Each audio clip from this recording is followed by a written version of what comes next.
You know, Mike, I feel like, and I don't know if you've ever been in this position, but both the defense attorney and the defendant are both what I think is damage control time. They know that this case is going to an inevitable conclusion.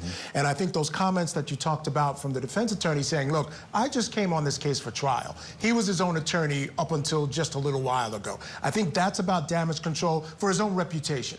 And I think it's the same thing for Tellus. He made the point that Tellus has insisted from the very beginning that he wants to take the stand, tell his story. He knows he's done for. I think he wants to take the stand and protect his reputation as best he can, as he knows he's probably going to spend the rest of his life in prison. Completely agree. That's exactly what it is. That defense attorney did exactly, he said exactly what he needed to say in order to protect his reputation. He's going to have another client next week, next month, next year. He's a younger person. He's going to have many clients who are going to ask him. They're going to gauge his strategy with whatever case they're looking at. They're going to say, well, you had Robert Tellus take the stand and he embarrassed himself, because he has a taste of what his customer is going to say. His customer is going to get on the stand and get on his soapbox and say things that I think the defense attorney knows are going to be incriminating. By the way, this defense attorney, in his cross-examination of the prosecution witnesses, especially that real estate agent, masterful. So he clearly knows what he's doing. He clearly is comfortable in a courtroom setting. He's clearly good at thinking on his feet, and he just completely eviscerated